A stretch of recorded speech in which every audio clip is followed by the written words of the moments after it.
मेरे प्यारे बच्चों 38th क्वेश्चन हम देख रहे हैं, केस स्टडी थर्ड क्वेश्चन हम देख रहे हैं। क्वेश्चन में गिवन है two persons are competing for position of managing committee of an organisation. ठीक है भैया, दो पर्सन यहाँ पर इलेक्शन में खड़े हुए हैं for the managing committee of an organization. The probability that the first and second person will be appointed are 0.5 and 0.6 respectively. ठीक है, तो 0.5 और 0.6 उनकी probability है.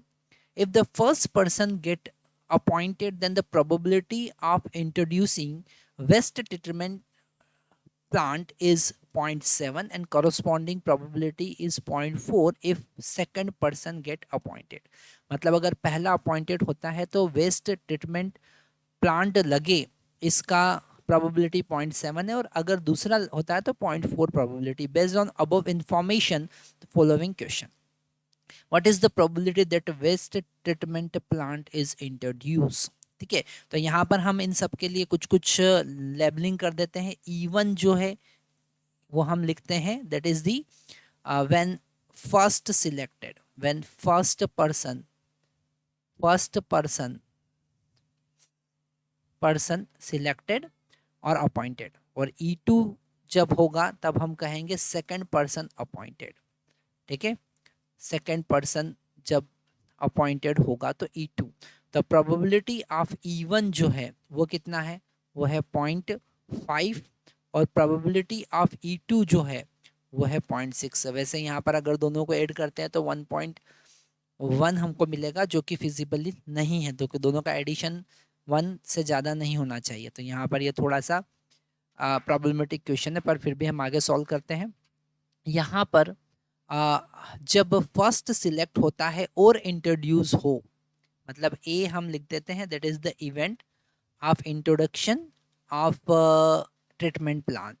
ठीक है, तो वो इंट्रोड्यूस हुआ तो प्लांट लगा और ए फर्स्ट पर्सन सिलेक्ट हुआ, इसकी प्रोबेबिलिटी जो है वो 0.7 है. फर्स्ट पर्सन सिलेक्ट हुआ है और प्लांट लग गया, इसकी प्रोबेबिलिटी 0.7 है.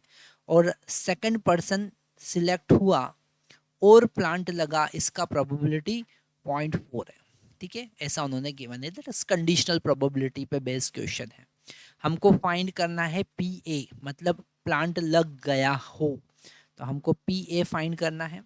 हमको पता है यहाँ पर इंडिपेंडेंट इवेंट है, कंडीशनल प्रोबेबिलिटी है, तो हम यहाँ पर लिख सकते हैं P A is equal to P E one into P A when E1 already happened plus PE2 when into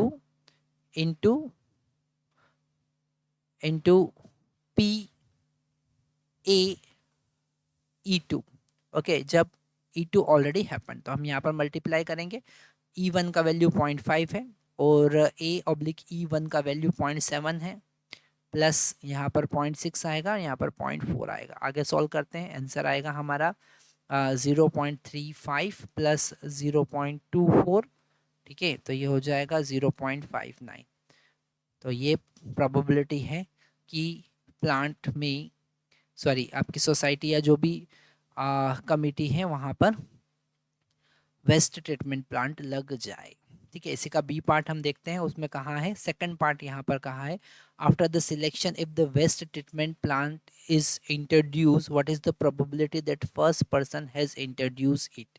ठीक है, तो यहाँ पर हमें फाइंड करना है प्रोबेबिलिटी ऑफ इवेंट E1. ठीक है, व्हेन A ऑलरेडी हैपन. ठीक है, वही उन्होंने पूछा है after the selection if the waste plant is introduce what is the probability that first person selected. तो यहाँ पे रिवर्स हो गया कि already we know very well that A introduce, then what will be the probability of E1.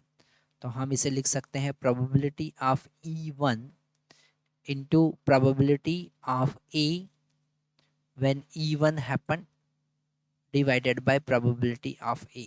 Okay, इसे हम find कर सकते हैं. यहाँ पर हमको E1 का प्रोबेबिलिटी गिवन है 0.5 और A when E1 happen that is equal to 0.7 और यहाँ पर 0.59 हमारे पास में अभी आया था।